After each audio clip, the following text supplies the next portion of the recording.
misalnya di TV itu kan sebenarnya kalau itu beda ya. Maksudnya kita mesti membedakan antara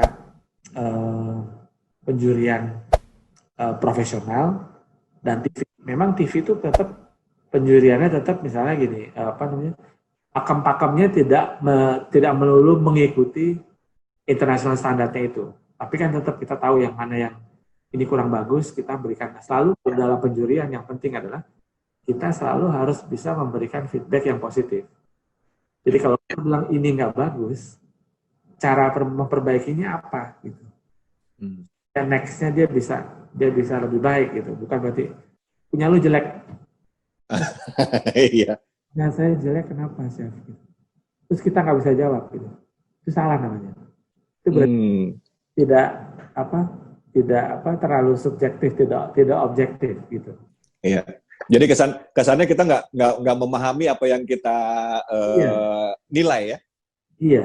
Nah itu jadi kalau di TV selalu dibedakan. Nah tapi kalau kompetisi ini sebenarnya saya sudah kemana-mana sih.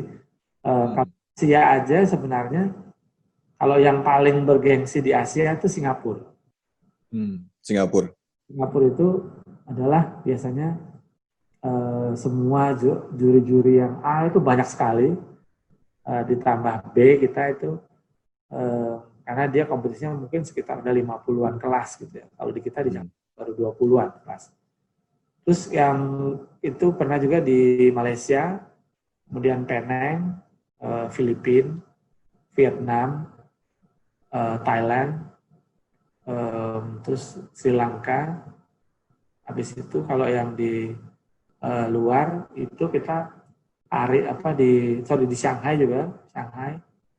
Kalau Bocuse d'Or kita beruntung sekali bisa 2011 itu kita sampai ke Paris gitu, sampai ke Lyon. Lyon Prancis itu kita pertama kali Indonesia tembus sampai ke sana gitu. Jadi waktu saya masih jadi presiden asosiasi, saya juga kebetulan presiden dari Bocuse d'Or Indonesia. Jadi kita menjadi juri di sana. Jadi masing-masing presiden dari setiap negara itu menjadi juri. Jadi kita ada 20 juri yang umumnya ya. Itu 10 untuk daging, 10 untuk fish. Jadi kita akan makan fish terus, fish course. Yang satunya ini, yang 10 ini akan makan beef course terus gitu. Jadi dia dibagi supaya kita nggak kecampur peletnya. Harus tasting tadi kan lebih detail lagi daripada kompetisi biasa. Ini kan dia terus habis itu dia harus di plating. Jadi dia bikinnya kayak seperti kita di real restaurant gitu. Jadi you display it, you show it, kita lihat, berarti ada nilai presentasinya. Kemudian habis itu dia taruh, kemudian dia portion. Nah, portion itu dia punya waktu terbatas karena dia harus menyiapkan appetizer, appetizer, main course fish, main course beef, kemudian dessert. Jadi ada 4 dan semua diatur waktunya. Dia telat, kalau dia telat berarti dia penalti gitu. Kalau dia di penalti berarti dia akan dinilai next gitu loh. Setelah selesai. Jadi misalnya kita kan satu kitchen misalnya ada 6, berarti dia akan dinilai setelah yang ke-6. Karena pasti udah bisa jadi tidak sama seperti kalau dia waktu mau serving itu. Tapi karena dia telat, itu adalah penalti yang memang sudah diberitahukan di awal gitu. Iya. Jadi dan kompetisi itu benar-benar Lyon itu benar-benar kita pressure-nya itu berasa banget gitu. Berasa banget. Kita punya tim itu ada 2 orang kan yang memang masuk di kitchen-nya itu. Iya. Sempat gagu selama berapa menit overwhelming dengan apa yang di suasananya itu kayak nonton bola. Jadi supporter yang bawa gendang-gendang, bawa ini gitu, bawa trompet, bawa ini pakai seragam kayak Norway pakai gitu. Jadi yang Jepang keluar dengan pakai kimono semua, pakai baju bendera Jepang gitu ya. Jadi sangat luar biasa gitu. Pressure-nya benar-benar begitu hitungan pertama itu udah langsung kita udah gemeteran. Kita yang nggak ikut di kompetisinya aja kita sudah was-was gitu. Apalagi setelah kita tanya emang iya gitu, mereka sempat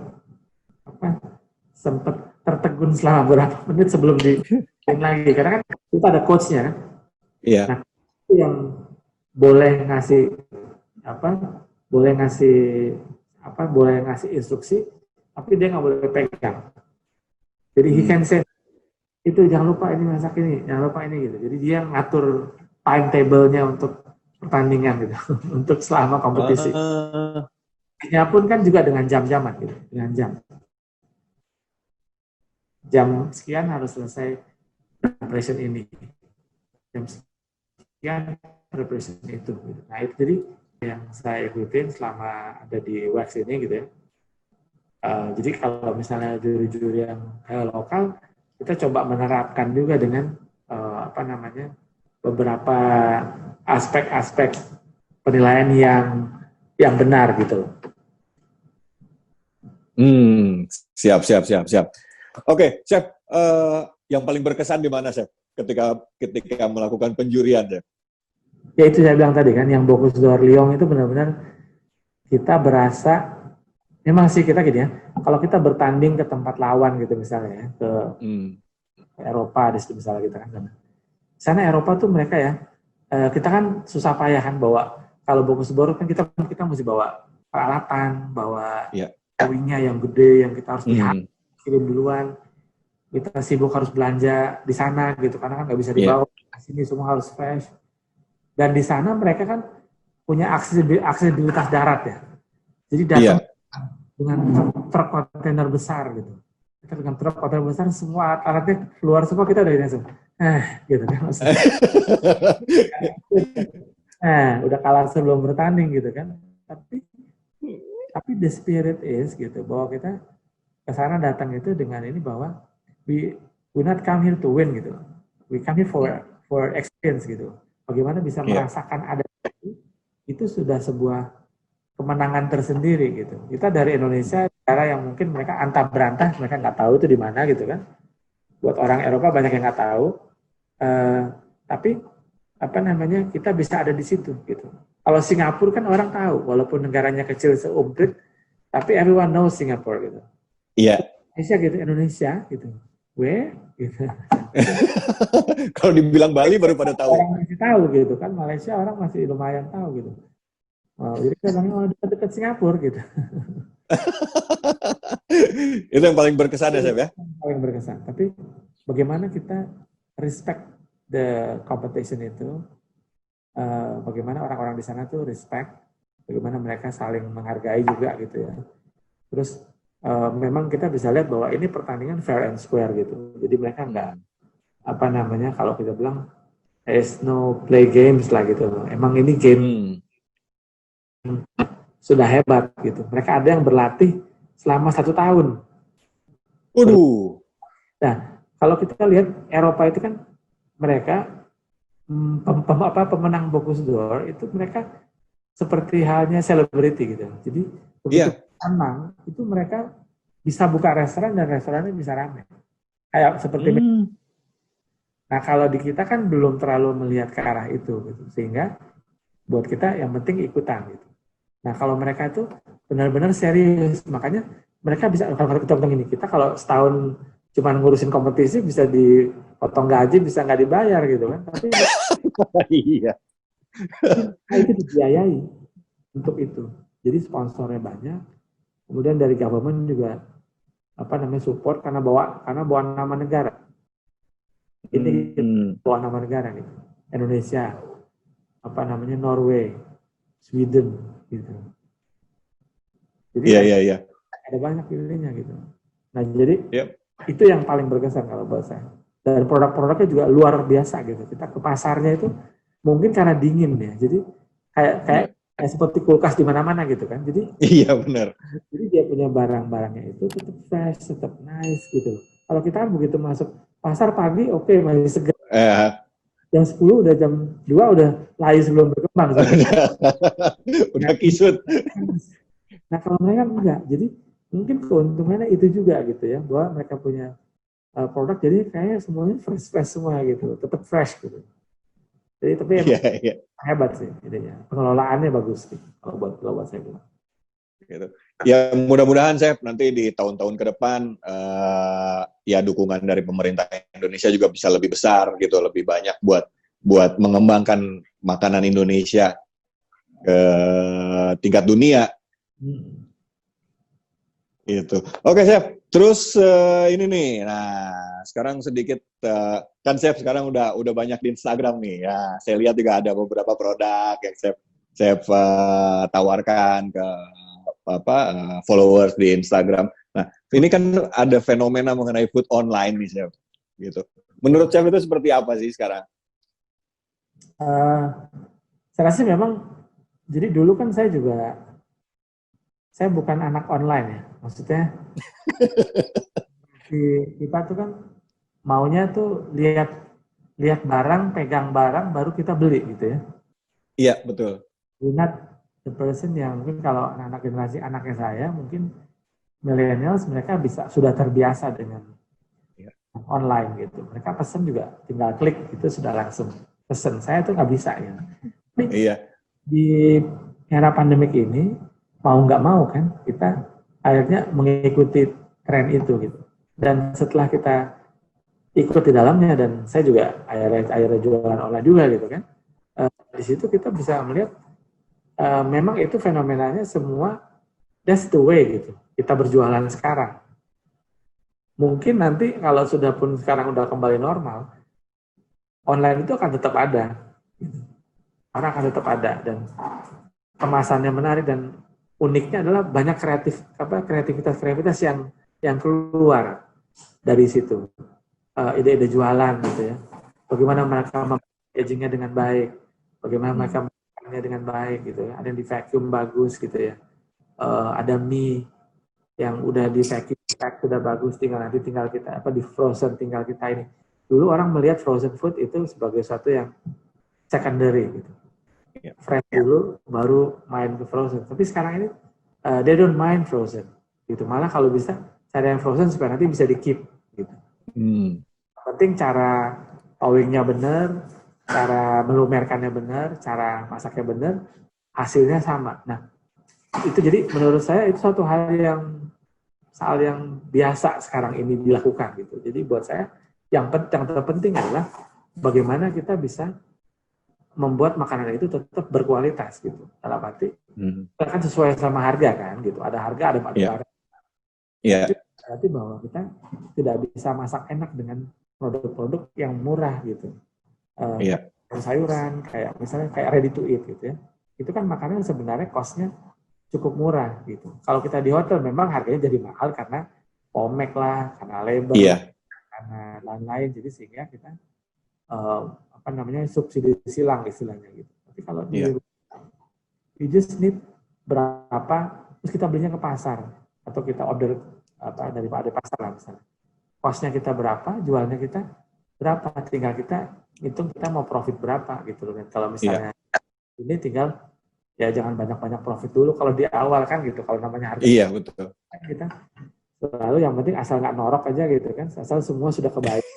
Kita dapat keuntungan 5.000 pun kalau kali 100 udah lumayan gitu kan istilahnya gitu. Jadi saya rasa bagus gitu. Ada banyak ide-ide muncul di situ dan memang online menjadi satu fenomena yang tidak bisa dihindari. Ada tips nggak sih buat yang pada usaha online, Chef? Kalau buat saya sih yang penting gini, you start with what you can do gitu. Apa yang bisa kita bikin gitu. Jangan jadi ajang coba-coba gitu. Harus dicoba dulu lah istilahnya gitu sebelum kita launching produk jual. Jadi kalau misalnya memang dia belum, misalnya you bisanya bikin pisang goreng, ya you bikin pisang goreng aja, tapi bikin pisang goreng yang enak. Terus dikemas, jual pisang goreng isi 6 gitu. Harganya berapa? Kosnya mungkin nggak ada 2.000. Kalau kita jualin 15.000 juga masih oke kan gitu. Jadi istilahnya you get profit from there. Jadi jangan try to find some fancy stuff gitu yang kita nggak bisa akhirnya kendalikan, terus habis itu malah jadi bisa jadi bumerang balik yang nggak ini. Misalnya kita coba-coba bikin pastel lah, karena kita belum pernah bikin gitu ya. Bisa aja fail gitu. Nah, tapi bukan dibilang nggak boleh, tapi belajar dulu sampai benar dulu. Ya, kasih tester orang-orang, oh ini enak nih. Habis itu coba diduplikasi, bikin yang benar. Dan karena kita masak di rumah, tetap yang harus kita perhatikan adalah kebersihan dan hygiene-nya gitu. Jangan kita bikin makanan terus habis itu orang sakit perut. Akhirnya dicap makanannya kita, akhirnya terus ya kita mau jual apapun sesudah itu akan susah untuk mendapatkan kepercayaan balik gitu. Jadi you start with good quality product, look at the profit, jangan terlalu tinggi, lihat harga pasaran juga. Terus kalau bisa diversifikasi produk gitu. Jadi jangan boleh ikut-ikut gitu ya. Tapi misalnya kita bilang gini, kita mau bikin ayam goreng. Ayam goreng kan banyak banget yang udah jual ayam goreng. Nah kalau kita mau jual tempatnya kita misalnya di tempat kita jual ini nggak ada yang jual ayam goreng, oke nggak apa-apa gitu. Tapi kalau sudah banyak yang jual ya udah mendingan kita jual yang lain. Misalnya ayam bakar gitu. Ayam cuman beda resipi, beda ini aja caranya gitu. Atau kita bikin ayam model lain, ayam talimang misalnya, atau ayam bakar kecap, atau bikin ayam panggang. Kayak kemarin saya udah dapet ayam tungku gitu misalnya. It's like a roast Chinese chicken gitu. Yang dimasak di Apollo gitu. Jadi apa namanya? Dan diversifikasi dalam arti don't try to make so many things juga gitu. Produknya kita. Kecuali kita sudah bisa handle ya gitu. Tapi kalau kita ini rumahan dan kita baru mulai ini, you need to bikin 1-2 tapi yang bagus banget. Oke. Dari situ akan muncul. Biasanya kalau udah sering, habis itu kan biasa konsumen kita nanya, bikin apa lagi gitu. Iya. Ini nih gitu. Oh ya boleh cobain lagi gitu. Nah, that's how you build your business gitu. From small gitu. Jangan try to make big dulu gitu di awal. Itu sih sebenarnya yang mungkin boleh disarankan, dan juga buat ini chef-chef yang kan banyak nih yang udah nggak kerja atau udah pensiun dini gitu ya. Saya gini kadang-kadang saya bilang kita punya kemampuan, punya keahlian gitu ya. Kok itu orang yang nggak punya keahlian di chef aja, misalnya, atau dia nggak bekerja sebagai chef, dia berani. Kita kadang-kadang banyak yang nggak pede gitu. Itu dia. Kita banyak yang nggak pede. Jadi chef banyak yang DM ke saya juga gitu. Bilang, ini chef, saya mau mulai usaha apa ya? Lu bukannya kerja di restoran gitu. Ini buat you ini gitu. Misalnya, kok kerja di restoran Jepang, kok tahu makanan Jepang gitu. Dan you try to make sushi, misalnya pun dia di rumah nggak bisa. Dan at least kan kita chef. Kita bisa belajar dong gitu loh. Saya dulu juga nggak tahu baking, sekarang setelah keluar dari Garuda saya bisa baking gitu loh. Maksudnya you're never too late to learn gitu loh. Cuman ya kita harus make it perfect dulu gitu sebelum dijual. Tapi harus berani mulai gitu. Karena nggak ada jalan lain. There is no way back gitu kan gitu. Iya. Setuju. Nah, sahabat dapur, itu dia tips dan triknya. Pertama, masak apa yang kita bisa gitu. Kedua, jaga kebersihan. Ketiga, lihat kapasitas produksi. Kalau kita di rumah ngerjain sendiri, jangan banyak-banyak. Cuma sanggupnya lu 20 porsi, ya 20 porsi. Nanti kalau udah mulai berkembang baru dikedein lagi. Chef, keren Chef. Nah, ini Chef, kan kemarin sempat ada acara itu, Uncharted Indonesia gitu. Gordon Ramsay datang ke Indonesia nih. Nah, ini mudah-mudahan ini bisa ngangkat sedikit makanan Indonesia, karena yang saya lihat sekarang sudah mulai orang udah sedikit nggak banyak chef yang mau mendalami makanan Indonesia gitu, karena mungkin ya kebutuhan juga banyakan Western yang minta, atau Japanese apa segala macam. Ini menurut chef gimana sih? Kita sebenarnya sudah dari dulu makanan Indonesia tuh sebenarnya sudah pop up being number one gitu, kayak seperti CNN.go yang waktu itu 2010 rendang sudah nominated as one of the best in the world. Did we do anything about it? Enggak gitu ya, maksudnya hanya berlalu aja gitu. So mudah-mudahan sih itu bisa, yang ini orang bisa melihat lagi, oh Indonesian food sebenarnya itu banyak sekali variasinya. Apa namanya? They can come. Teman saya di New York itu pernah waktu saya masih di Garuda, itu dia ngajar ya di New York, Chef Andy Gold gitu. Dia ada di Facebook juga sih gitu. Nah, dia itu minta sama saya, Chef, saya mau 6 minggu ke Indonesia. Kasih saya itinerary. Saya aja waktu itu kan belum sempat kemana-mana gitu, tapi saya try to give ininya gitu. Dan dia menyelesaikan 6 minggu itu dan dia very happy. Dia ke Toraja yang saya nggak pernah, yang saya belum pernah ke Toraja gitu ya. Terus dia Kalimantan lihat apa namanya, lihat orang hutan gitu. Tapi di sela-sela dia traveling itu dia juga mencari inspirasi makanan gitu. Buat dia it's fascinating gitu. Nah, memang kendalanya adalah kita punya so many things, jadi kelemahannya kita susah untuk memilih yang mana yang mau kita angkat gitu. Apa namanya, waktu itu keluar 30 ikon kuliner, kita berantem ini gitu, apa namanya, saling kontak-kontak, kok makanan saya nggak ada. Iya. Makanan itu doang yang ada, kok kenapa makanan saya nggak ada gitu kan. Jadi kita tuh sangat kental gitu. Jadi kadang-kadang itu juga jadi kendala juga gitu.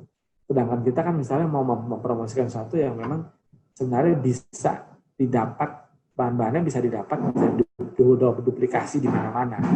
Nah, itu yang kita coba cari gitu. Walaupun mungkin tidak gitu ya, tapi at least we start somewhere gitu. Harusnya tinggal menambahkan lagi 30 berikutnya, kemudian menambahkan lagi sehingga kita punya asana kule yang lebih dari yang kurang dari 100 tapi lumayan cukup untuk mewakili seluruh pulau. Iya. Potensi kita besar gitu. Potensi kita besar, dan mudah-mudahan sih dengan adanya ini juga mereka karena tersebar di luar, mungkin yang chef-chef luar sudah mulai melihat juga Indonesia. Karena kalau boleh dibilang ya, maksudnya kita bilang bukannya sombong gitu, tapi kita ini orang Indonesia tahu makanan luar, tapi orang luar nggak tahu makanan kita gitu. Iya. Jadi kita plus sebenarnya. Cuman dan kalau kita setiap kali promosi keluar, kalau saya promosi keluar gitu, kadang-kadang kita melihat bahwa orang-orang itu sangat menyukai flavornya. Apalagi sekarang ya, dengan orang sudah mulai naik level spicy-nya. Love the spice so much gitu. Makanan Bali itu mana-mana kita jagoan. Makanan Padang dengan karinya. Dengan gulai. Terus kita juga mulai makanan Manado juga itu punya potensi yang sangat kuat di luar. Dia mirip-mirip kayak makanan Meksiko gitu kan. Ada tomat, ada ininya gitu, ada shallot, jadi itu juga bisa jadi satu hal yang ini. Makanan Jawa juga sama gitu. Cuman kalau orang Eropa biasanya atau orang Amerika, mereka nggak terlalu senang makanan yang terlalu manis gitu ya. Betul. Harus dibalance di manisnya, tapi basically semua makanan kita tuh punya flavor yang cukup untuk di mulut itu bisa merasakan berbagai macam taste and flavor gitu, dalamnya. Jadi saya pikir sih dengan adanya sekarang restoran Indonesia juga sudah mulai banyak yang istilahnya fine dining, formal dining gitu ya. Jadi nggak cuma makanan Prancis saja ataupun makanan Eropa aja yang bisa di fine dining kan, tapi makanan Indonesia juga sudah punya bisa dinikmati secara formal gitu. Jadi course by course bisa ini gitu. Tapi di sisi lain kita juga punya yang tradisional yang bisa dimakan bersama, bisa dimakan jadi family style, bisa dibikin wastafel gitu ya. Jadi di Belanda aja misalnya itu terkenal banget makan Indonesia. Jadi karena mereka sudah memang kan banyak yang punya koneksi lah dulu dengan Indonesia kan 50 tahun gitu ya, lama banget gitu kan. Jadi tapi ada beberapa restoran yang sekarang kita lihat itu dia udah mulai muncul kayak Chef Agus di Ron Escobar yang kita bikin. Iya, betul. Kerjasama dengan Star Chef itu dia memang tidak bikin yang otentik, tapi flavornya is there gitu loh. Maksudnya dalam arti dia punya flavor itu menampilkan bumbu-bumbu yang medok, yang enak, tasty gitu. Misalnya bikin gado-gadonya yang benar. kalau kita makan kan kadang ada di tempat yang lain dia gado-gadonya dibikin kayak seperti tenda khas doang, selai kacang dikasih sambal ulek gitu, aduk-aduk, sambal welek, habis itu udah gitu kan. Sambal welek ya. Isinya cuma cabbage sama toge sama kerupuk gitu. Nah, tapi kalau dia enggak, lebih elaborate. Nah, jadi kalau buat saya bilang sih bisa apa aja gitu ya. Nah, restoran-restoran di Indonesia yang ada di luar pun mereka mesti melihat bahwa bagaimana bisa supaya menu-menu Indonesia itu bisa dipromosikan dengan baik. Don't make too much, tapi bikin yang tepat gitu. Atau restoran menunya maunya yang semua ada gitu. Nah, gitu. Saya bikin sedikit, tapi habis itu bikin spesial. Misalnya tiap minggu ada spesial gitu. Jadi kan dari situ perkenalan makanan Indonesia lebih enak. Dan selalu kalau bikin makanan Indonesia kasih ceritanya, karena makanan Indonesia selalu gitu. Iya. Berarti itu ya, Chef. Hitungannya gini. Jadi makanan Indonesia itu kan banyak ya, bermacam-macam. Dari ujung barat sampai ujung timur itu kan beda karakter masing-masing. Nah, mungkin intinya adalah ini perjalanan ini tuh panjang gitu. Jadi harus ada yang mengawali gitu, sehingga semua tahu karakter masing-masing di satu daerah seperti apa. Gitu. Jadi orang kalau turis mau ke Indonesia pengen makanan spicy, dia udah bisa datang ke daerah ini. Kalau pengen makanan yang sedikit manis bisa datang ke sini, atau mungkin yang fresh herbs dan sebagainya bisa datang ke daerah mana lagi gitu. Jadi kalau mau culinary journal Indonesia ya besar banget. Besar, makanya kita punya potensinya besar sekali gitu loh, yang bisa dieksplor gitu ya. Kalau mereka mau belajar aja, itu nggak usah kemana-mana, Indonesia dari ujung timur ke ujung barat itu sudah cukup untuk mereka bisa mendapatkan banyak inspirasi lain gitu. Iya. Nanti saya ngomong sama director saya buat kita bikin dokumenter, Chef. Bareng-bareng kita bikin video dokumenter gitu. Biar maksudnya gini, selain dari pemerintah ya dari kita sendiri juga harus bisa mengembangkan makanan Indonesia untuk biar orang semua lebih tahu gitu. Jadi nanti ada culinary tour kasarnya. Ya, bisa juga. Jadi ada teman di Aceh misalnya, suruh dia kenalin makanan-makanan Aceh. Iya, betul. Nah, lagi di Padang gitu, masih kenalin lagi yang lain jadi bisa terendam. Ya. Sudah overly exposed. Ya. Belum terini juga gitu. kayaknya ini iya. Diekspos terus. Tapi ya sudah itu aja sudah gitu loh maksudnya. Harusnya kan ada tempat-tempat lain juga yang masih bisa dieksplor. Iya, betul. Tapi kayaknya ini bisa jadi peluang bisnis nih, Chef. Culinary tour. Ya, bisa juga. Saya bisa jadi pemandu tour kok, bisa. Iya, betul. Nanti kita kapan-kapan kita kolaborasi kalau kita udah bisa ketemu gitu, pandemi udah beres, segala macam udah beres, kita bikin satu video, kita syuting di daerah mana, kita explore daerah tersebut. Kita bikin dari pasar ke pasar. Nah, setuju, Chef. Setuju. Itu menarik gitu. Iya. Kayaknya obrolannya makin menarik, Chef, cuma waktunya nih. Nah, terakhir, Chef. Ada saran nggak buat teman-teman atau sahabat-sahabat dapur kita di Indonesia untuk yang baru mau jadi chef atau lagi bingung nih milih mau sekolah chef tapi kok kayaknya nanti ke depannya kayak gimana ya? Ada tips mungkin dari Chef Index sendiri? Kalau buat saya sih yang penting gini, jadi kalau memang ini comes from you gitu ya, bahwa kalau benar-benar mau masuk ke kuliner, don't expect paradise gitu ya. Jadi maksudnya pekerjaan itu di mana-mana semua sama, beratnya sama, sama-sama susahnya gitu ya. Yang penting kalau kita menyukai, biasanya kita akan lebih legowo, lebih santai untuk jalaninnya. Jadi yang penting ekspektasi aja, jangan bikin ekspektasi yang enggak gitu. Maksudnya bahwa kalau pekerjaan di dapur itu berat, kita standing banyak gitu ya, banyak berdiri, Jadi 12 jam, 8 jam, 12 jam kita berdiri gitu. Jadi itu suasananya panas, kecuali kita di pastry. Tapi yang penting setelah berjalannya pekerjaan kita harus bisa lebih pokoknya menekuni gitu. Menekuni apa yang kita buat dan selalu buat yang konsisten. Jadi bekerja secara konsisten gitu. Terus minimum kalau kita kerja, cari pengalaman. Kalau memang mau berkarir, don't look for the salary. Saya selalu dibilangin sama GM saya gini, if you just look for the career, nanti salary will come to you katanya gitu. Jadi hanya istilahnya adalah kita yang penting kita belajar dulu nih. Kita fokusnya kan belajar. Jadi pengalaman gitu. Nah, kalau sudah pengalaman kita dapat, nanti baru kita bisa menentukan posisi kita di mana.